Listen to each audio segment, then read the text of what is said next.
I'm here today again with Dr. Neil Barnard, who is the head of the Barnard Medical Center, also the president of the Physicians Committee for Responsible Medicine. He's written so many articles and books, and we're coming up towards the end of our series with The Cheese Trap. What a powerful book. So thank you today for being with us. Well, thank you for including me. Well, I'm going to jump right in because I know a lot of women who are having problems conceiving. I mean, I'm working with some women that are trying to and having a lot of problems. They're trying to clean up their diet, and we could point our finger at a lot of causes, but can cheese have a direct impact on the female reproductive system? It can, and let me tell you an anecdote, if you don't mind, which I actually relayed in this book because I was so struck by it. There was a woman named Catherine who grew up in Louisiana, and she was an aerospace engineer working for the Air Force. And back in 2003, she was one of the first people to go into Iraq because she would design the military bases and that kind of stuff. Anyway, when you're in a war zone and you eat what the government provides and you work really, really, really hard, you do not gain a lot of weight. But when her tour of duty came to an end, she went back to Louisiana and her friend said, "Welcome home, Catherine. Let's eat. What foods did you really miss when you were in Iraq?" And so cheese was like at the top of her list. And so she would dig into all kinds of cheese and cheese snacks. And those little boxes of macaroni and cheese that college sophomores like live on.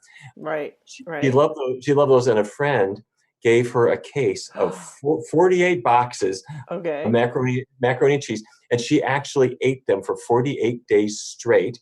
Oh my goodness. Nothing but macaroni and cheese. Anyway, she gained weight, and she, as you might expect, but she also started to get some pains in her abdomen. And as time went on, this was getting worse and worse and worse. And it seemed to go with her monthly cycle. It would get worse and then a little bit better. And then the next month it would get worse again. And it got to the point where it was intolerable. She went to the doctor who did a laparoscopy where you look into the abdomen through a little incision that you make. And the doctor said, "Okay, you've got endometriosis." This is a condition where cells that are supposed to be the lining of the uterus escape, and they implant all around the abdomen, and they cause pain, and they can lead to infertility. And this is what she had, and it was getting worse and worse and worse to the point where there was no medical treatment that could help her, and she some days of the month could not get out of bed. And so the doctor said, "This is it. You got to have a hysterectomy. We just got to take all this out." And she thought, "Oh, I'm a young woman. I haven't had I would like to raise a family, but she just couldn't. She couldn't get through life." So they scheduled this procedure. But before she had her hysterectomy, a friend said, people change their diets to balance their hormones, and endometriosis is clearly driven by hormones. Why don't you try a completely plant-based diet, a vegan diet? And who's been thinking about that previously were cancer patients, where they would say hormones could drive cancer, so I want to change my diet for that reason. And she did it for endometriosis. Well, very soon, she went on a vegan diet, no animal products at all, no cheese, no macaroni and cheese, none of that stuff. And she kept oils really low, and several things happened. She started to lose weight. She had more energy, but her pain started to go away. And week by week by week, she was getting better and better and better. And she went back to the doctor for a pre-operative examination. And the doctor made an incision, looked in her abdomen, looked all around, and then sewed her up and sent her into the recovery room and went out to the waiting room where her husband was waiting. And the doctor says, "This is really something. Her endometriosis is practically gone. And this is really something that we just don't see." And her husband said, she made a diet change. She went totally vegan, and she's been feeling better just, ever since then. And the doctor said, "No, no, no, no, no, no, no. Foods don't cause endometriosis, and a diet change is never going to make it go away. There's just one explanation for this. This is a miracle." Oh, is that what it is now? A miracle. This Yay! is a miracle. Thank you. So I think miracle might be written on her medical chart. And miracle or not, she never had the surgery. The endometriosis did go away. She never had the hysterectomy. She has 3 kids now.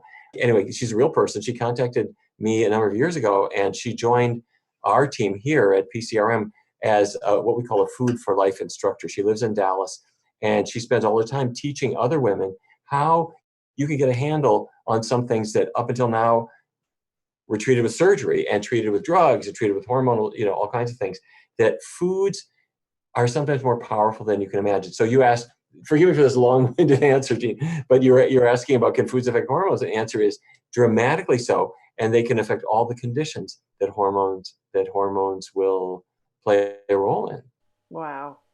I love how it's a miracle. My doctor, like when I started to change and like a lot of my blood work came back, her Right. response was, I bet it was a bad test the first time. Yes. I've never seen this change or this happen. And I'm like, can I get any credit at all?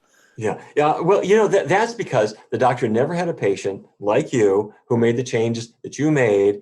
And what we have happened, I'm happy to say that because we see so many people here at Barnard Medical Center and at PCRM in our research studies, that we've gotten quite used to the fact that a high cholesterol level will come down, weight will come down, diabetes gets better. In some cases, it just goes away. And foods aren't magic; they are biology.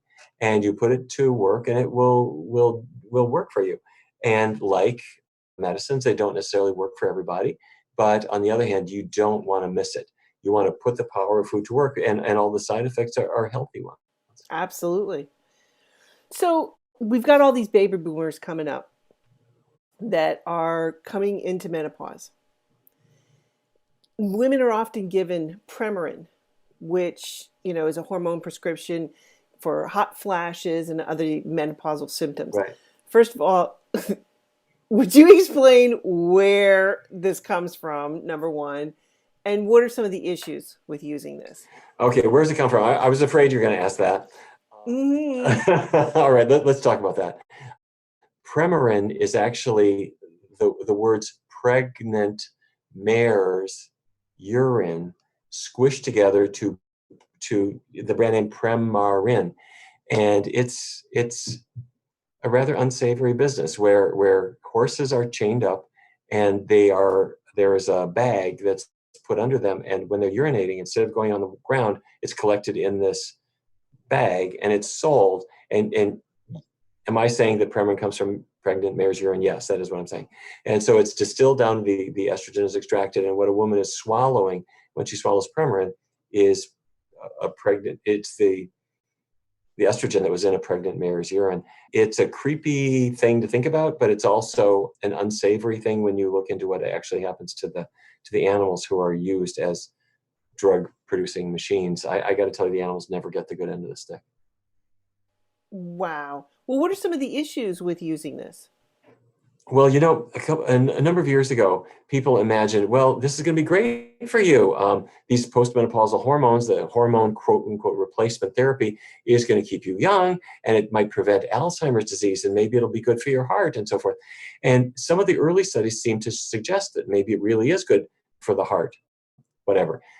Well, it turned out that it may just be that women who have more money and more education and access to doctors are more likely to take these drugs, and so the health benefits they seem to have didn't have anything to do with the drug. They were just living healthier lifestyles. So a study called the Women's Health Initiative a number of years ago put this to the test. And some women took hormone replacement pills and others did not. And the results blew everybody away. That over time, this drug did not look so safe. It was not protective. It wasn't going to help your heart at all. And this and many other studies have shown that cancer rates appear to go up, particularly hormone-related cancers, uterine cancer, breast cancer. And then there was some suggestion that hasn't been really set aside either, that Alzheimer's disease, instead of being prevented by it, might actually be made worse by it. So suddenly, the manufacturers of Premarin thought they were going to get a big perk from proving how great it was, and Premarin sales plummeted because of cancer risk. I mean, it's easy to get cancer. Many women get cancer, and anything that increases the risk of cancer, you don't want to play around with. No. And that also started doctors looking at, well, wait a minute, is there a more natural approach to all of this rather than have women swallow a pill that comes out of the urine of a pregnant mare? There's got to be a better way, and happily there is. There And is? what is the better way? Yes. Well, first of all, with regard to getting hormones into better balance, your body has a way of dealing with hormones, and not just at menopause, but throughout life. The liver is filtering your blood, and it's looking for excess hormones. And so if you have a little bit too much estrogen in your blood, I'm talking about the female sex hormone, the liver will remove it, and it sends it into the intestinal tract, and their fiber will, the estrogen adheres to fiber, and that carries it away. So here's the problem. If my lunch was chicken breast and yogurt, there's no fiber in those foods at all. And so that what that means is that the estrogen is still removed from the blood, but it doesn't go out with the waste. It is reabsorbed back into the bloodstream. And so women on animal-based diets tend to have an exaggerated estrogenic activity, and same thing for men and testosterone. And that doesn't make you more feminine. It doesn't make a man more macho. What it does is it increases the risk of cancer. So a higher fiber diet will help you. Now, what if a woman has been eating animal products all her life? And so she's got a higher estrogen level and higher estrogenic activity. And then suddenly she reaches menopause. Menopause is natural. Menopause is not a disease. Menopause is nature's way of saying, look, you're 50. This is not a time to have a toddler on your kitchen floor. The factory the factory's shut closed. down. Yeah, we're closing the Exactly. factory. Exactly. So menopause is natural. However, if you've had an artificially high level of estrogen all along, and then menopause arrives and you have this dramatic drop in estrogen, the hot flashes are exaggerated. Now, any woman can have hot flashes and various symptoms, but the evidence suggests that they are really exaggerated in women on Western countries. And if you look at women in Asian countries that have had more plant-based diets, they had relatively little in the way of menopausal symptoms until the diet started westernizing. And then when you look at starting around about the 1980s, 1990s, 2000s, and then now the women who have grown up with that are having more problems at menopause. So we think that's the reason. Now, of course, when a woman has hot flashes, some people will use, say, soy or other things to reduce hot flash symptoms. Some women benefit, some do not. There are also supplements like black cohosh that are sold in every health food store. You can use them. Some women, some don't. The good news is that sooner or later, it might be later, but sooner or later, those hot flashes will go away. They won't feel like it at the time. They seem to drag on forever. They're not so convenient. But even if they've been artificially stimulated by a not so hot diet prior to menopause, sooner or later they will leave you alone.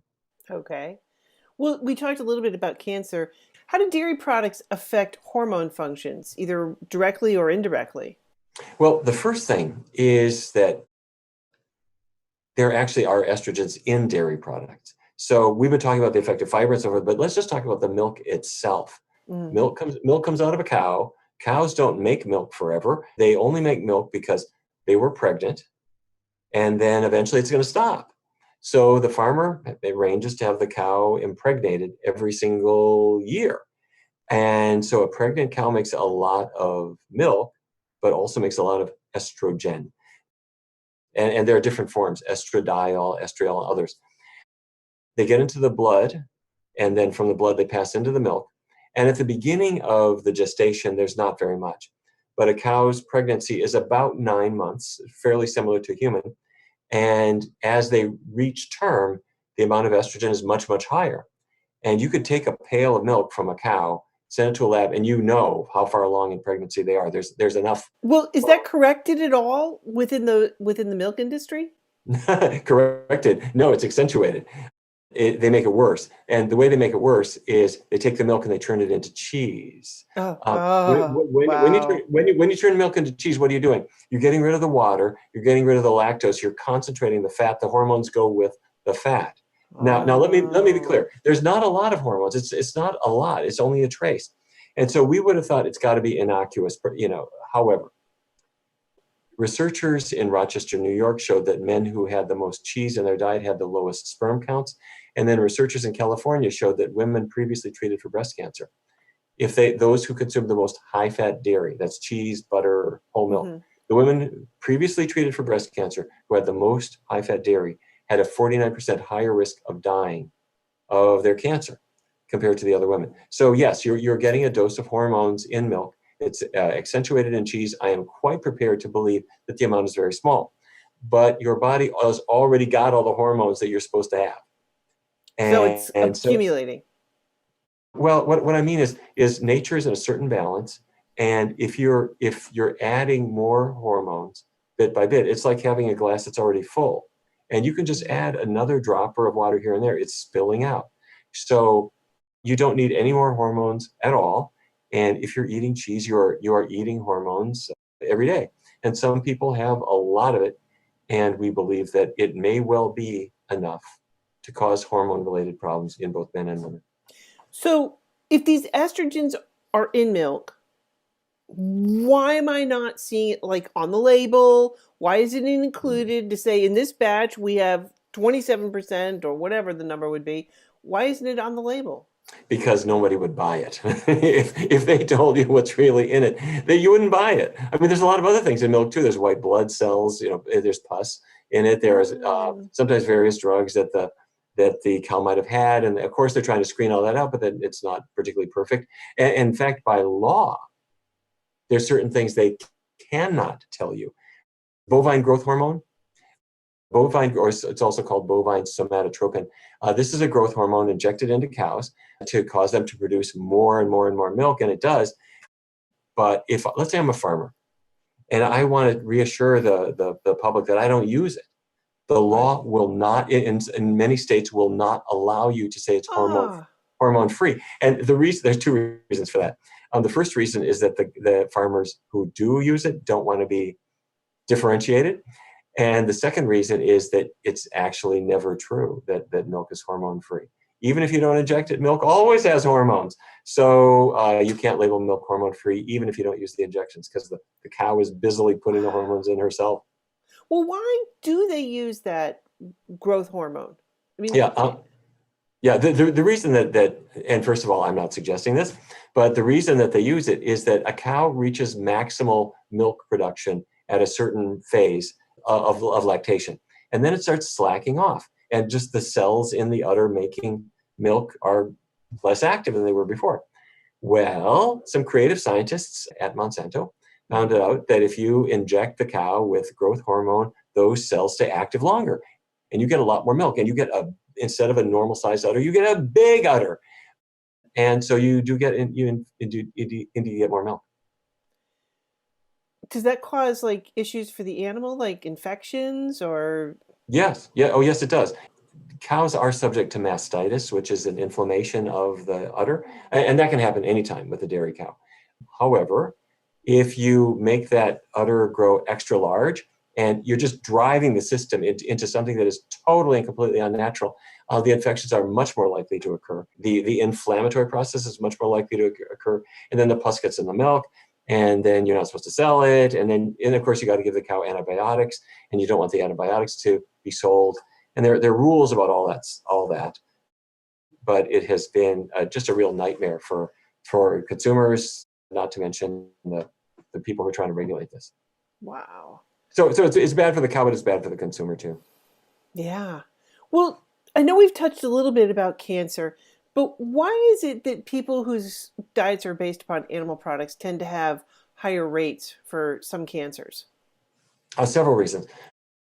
Cancer really proceeds in two stages. The first step, which I'm going to call initiation, is when your DNA, which is in your chromosomes inside your cells, DNA gets damaged in some way. So instead of that cell minding its own business in a woman's breast or a man's prostate, that cell now starts to divide. And so 1 becomes 2, and 2 become 4, and 4 become 8. Then the second step is after the cancer has been initiated by this genetic damage. Now the next stage is promotion. That's where the hormones come in. So if I've got a cancer cell that's minding its own business, or it's dividing very, very slowly, suddenly let me put estrogen in the system. Or for a man, let me add extra testosterone. Now that cell is going to grow and grow and grow and spread, metastasize elsewhere in the body. So food plays a role in both of these. Meat, when it's cooked, has carcinogens forming in the course of heating it up. One of the worst is chicken. Chicken, when it's heated, produces heterocyclic amines that are known carcinogens. Beef, similar, it creates other carcinogens. Processed meat, hot dogs, bacon, sausage, these are carcinogenic. And this is not just my opinion. This is the World Health Organization has ruled on this quite definitively. Dairy products have hormonal actions, as we've talked about, but not just for women, but also for men. And milk drinking men have more prostate cancer than men who avoid milk. So animal products contribute carcinogens to cause that initiation, but because they disrupt hormone balance, they also promote the cancer's growth. Wow. Wow. Well, there's good news. The good news is, okay, if I set those things aside, maybe I'm at less risk for developing cancer. And if you have been diagnosed with cancer, setting these bad products aside can help survival. Well, and I know a lot of people who have cancer that have gone through, say, chemotherapy or radiation or surgery, but they don't receive any education about this. No, they don't. And sometimes they get anti-education, particularly if they're going through chemotherapy, where it disrupts your appetite, it disrupts your sense of taste. So the doctors will encourage you, they'll say, just eat anything. Eat ice cream, because at least you'll eat something. And they never really talk about the role of food. And it's not that there is no data on it. There have been good studies, particularly for hormone-related cancers like breast cancer. Not perfect, but we have a fair amount of data that when people go on a very low-fat diet, rich in vegetables and beans and grains, and really pump up the vegetables and fruits, and we lace up our sneakers, so get the exercise in there, that survival after a cancer diagnosis is noticeably improved. Dr. Dina Ornish, who used plant-based diets, vegetarian diets, for heart patients, found that if a man has prostate cancer and follows a completely vegan diet, animal-free diet, his course of cancer is dramatically improved. So for anybody diagnosed with cancer, run, do not walk, to a healthy plant-based diet. And I would encourage everybody, to tell you the truth, to eat as if there's a cancer cell in their body now. Yeah. There may well be, and we want to keep it quiet and keep it from dividing. Yeah. Well, there's a lot of controversy about soy products as they contain phytoestrogens. So there's the idea that the soy can cause breast cancer, or if you do have cancer, that it could exacerbate it, and continue its progress. What is your thoughts about this? Yeah, it's a fascinating thing. And if you go online, you will see kind of paranoid sounding websites that suggest exactly that. And here's what the science is. Back in the 1930s, I believe it was, researchers discovered compounds called isoflavones. And isoflavones are in soybeans, they are in other beans, they're in quite a number of foods. And because their molecular structure looks a little bit like estrogens and a little bit like testosterone and other sex hormones, people started referring to them as phytoestrogens. Phyto means plant. So these phytoestrogens, or plant estrogens, are supposedly in soy. And so that then launched this concern that, well, I'll get cancer if I consume that, or if I'm a man and I eat tofu, I'll become effeminate and or infertile, or all these kinds of things. It isn't as if we haven't had time to test these questions. And here's what they show. First of all, for men, there is no feminization whatsoever from a glass of soy milk or tofu or anything like that. It does not hurt your sperm count or your masculinity at all. And if you have any doubt about the effect on fertility, go to Tokyo or Shanghai and look at cultures that consume enormous amounts of soy. And you will be impressed that it has not impaired fertility at all. Then with regard to women, the question as to whether soy could increase the risk of breast cancer has been tested in a number of studies. And in, I believe it's 2004, a meta-analysis came out and it summarized the results of 8 prior studies. And it turned out that it was exactly the opposite, that soy prevented cancer. In other words, the women consuming the most soy milk or tofu had about a nearly 30% reduction in their risk of getting cancer. And then later studies showed that if you had been diagnosed with cancer in the past, the women who consumed the most soy, again, soy milk, soy yogurt, tofu, tempeh, the risk of your cancer coming back was cut also by about 30%. So now, don't get me wrong, I'm not cheerleading for soy. You don't have to have it. It's totally optional, although it's handy, because if you can replace pork sausage with soy sausage or cow's milk with soy milk, that's good. That's a good switch. But you don't have to have it. It's totally optional, but soy does not cause cancer. If anything, it does the reverse. It helps prevent it. Well, what about isolated soy protein? I mean, is this going to be in the same category as, say, tofu or soy milk? So far as we know, it does not cause cancer. However, I have to say, my own feeling is that the closer the product is to an actual bean, I think the better it is. So edamame is steamed soybeans, or something like tempeh is whole soybeans that are fermented, or tofu or soy milk. There's not a lot of processing there. When soy is, I think the more it's processed, the less it is like a natural soybean. And also the more, you frankly don't need all that protein. Your body is getting plenty of protein from other foods. So I wouldn't say you could never have, say, an artificial meat product that's made of soy. That certainly beats the socks off actual, animal meat. But the more it's like an actual bean, the better off you are. Okay. Well, do we store protein? Your body does to a degree.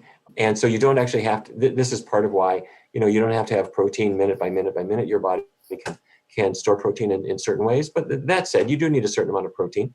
Well, and if you're increasing or eating too much of it, what happens? Yeah. Well, a number of things happen. You're getting, actually, I think the biggest problem really isn't from the protein. It's when you're eating a high protein food, all the cholesterol and fat that goes along with it is part of the problem.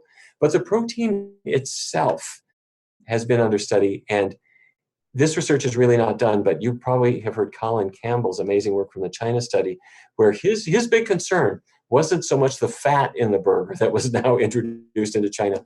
He was worried about the protein, and particularly the protein in milk, casein, and his concern was that it seemed to turn on cancer, and when you would get those proteins out of your diet, it would turn off cancer. So, yeah, I'm glad you asked about that, because people have really said, well, protein is good, the more the better. The bad actor is fat or sugar or something like that. But even in excess, protein is a problem too. Okay.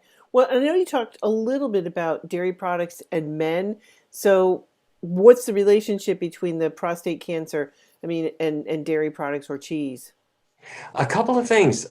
Well, first of all, just the observation. Milk drinking men have more cancer. And we know that from international comparisons. And we know it from 2 huge studies done at Harvard, that the men who avoided milk had less risk of prostate cancer. The men who drank milk or ate cheese or other dairy had more risk. And they were even at risk if it was skim milk. So it probably wasn't the fat, or not the fat alone. So the bottom line is we're not 100% sure, but we've got 2 culprits that we are zeroing in on. Mm-hmm. And the first is that when a cow makes milk and that milk goes into the calf, in the calf's body, something called IGF-1 is produced, insulin-like growth factor number 1. So the milk is not just a source of calories, it also changes the hormonal action inside the calf's body. So IGF-1 is a growth factor, and it causes the calf to grow. Well, you could take IGF-1 and mix it with cancer cells, and they grow like crazy. So if I'm a man and I'm consuming dairy products, just like the calf has more IGF-1, so do I. And I might be 75 years old. I mean, way after the age of weaning. But if I'm drinking milk at that age, the IGF-1 level in my body goes up, and that's not good. That increases the risk of cancer cells growing. For men, that's prostate cancer. For women, that's really breast cancer. There's another mechanism, and that relates to vitamin D. It's a little bit complicated, but to make a rather long story short, that there's calcium in milk, of course. But if you get a large dose of calcium at one time, the body says, wait a minute, a little calcium is okay, but that's too much. And to avoid absorbing too much calcium, your body actually shuts down vitamin D production, because vitamin D absorbs calcium. So the level of vitamin D in your blood falls. And if you don't have vitamin D in your blood, that in turn increases your cancer risk, because vitamin D is a cancer preventive. So those are our two culprits. One is the IGF-1, the other is an impairment of vitamin D. Bottom line, there's no reason for an adult to be drinking milk at all, and there's never a reason to drink milk from some other species. Wow. I didn't know that about the vitamin D and the calcium, Yeah. the balance. I mean, it's such a delicate balance. I mean, I knew there was a relationship, but wow, that's incredible. Well, it's surprising because there's vitamin D in milk. It's supplemented to the milk. And so Right? you'd think, great, if I'm drinking milk, I'm getting extra vitamin D. But if you look at the vitamin D activity in your body, the high calcium content is counteracting it. And your vitamin D activity can actually be impaired by drinking milk. So the answer, what's the answer? The answer is you should get calcium, but get it from green leafy vegetables. And the vitamin D comes from sunlight on your skin, hopefully. That's what nature really had in mind for us, not milk from a cow. Well, is there issues with taking vitamin D supplements? No, I think vitamin D supplements are fine. Let's say I happen to live in a place like New York, Washington, D.C., Boston, where it's cold in the wintertime and it's dark and you're not getting any sunlight. Sunlight is the natural source. And if you're not, then taking vitamin D is perfectly fine as a supplement. About 2,000 international units a day is the amount that people recommend. It can be toxic in overdose, but 2,000 IUs a day is pretty much a safe level. Okay. Well, if you are diagnosed with cancer, can we fight back with just food? First of all, I would never say that a person should not be under the care of a physician and take their physician's advice, and they really should. But we don't want to just rely on surgery or radiation or chemotherapy or whatever the case may be. We want to also be fueling our body in such a way as to strengthen our immune defenses against cancer cells and to strengthen our body overall. There was a study a number of years ago called the WINS study, WINS, Women's Intervention Nutrition Study. And it included thousands of women. They all had been diagnosed with breast cancer and they had all been treated, but what's on their mind is, will my cancer ever come back? And what the study did was it was a very simple study. They just cut their fat content of their diet. So that means, hey, not quite so much fried chicken, oily foods, not so much bacon, leaving the fatty foods out to a degree. It wasn't a vegetarian or vegan diet, but it was sort of semi-vegetarian in that it was reducing fat. And what they found was that the likelihood of cancer recurring was substantially reduced in the study population. So lesson number one, if I cut back on fatty foods, will I do better? Yeah. If I cut the animal fat out completely, would I do better still? I think so, but the study didn't look at that. Then a separate study called the Women's Healthy Eating and Living Study, WHEL, the WELL study, did the opposite. Instead of cutting fat, what they did is they increased vegetables and fruits. And you had to kind of dig through the data a little bit. But when we looked at the control group that was asked not to make big increases, there, I think the best evidence came out. Those women who did two things, went ahead and ate a lot of vegetables and fruits, and laced up their sneakers and exercised, cut their mortality rate by half. Compared to the other women. Now here's the moral of that story. If you were an absolute couch potato, not exercising, your mortality was higher. If you really neglected your vegetables and fruits, your mortality was higher. If you did both of those, you didn't eat healthfully and you never exercised, that was the worst of all. And the people who did the best were the people who ate a lot of vegetables and fruits and exercised. So what do I do? Should I cut the fat, or should I increase the vegetables and fruits, or should I exercise? The answer is yes. Do all of them. Do them all together. It's not a competition. And that's why I am such a proponent of a plant-based diet, because it puts the vegetables and fruits and beans and whole grains right front and center. The fatty foods are pretty much gone, and add to that regular exercise and make your diet as healthful as possible. You should supplement B12. If you're never getting any sunlight, you got to think about vitamin D. And that's a really healthy diet. Well, thank you so much. And we have one more part that we're coming up, and we'll see that next time. Thank you again. Thank you. Great to talk to you again.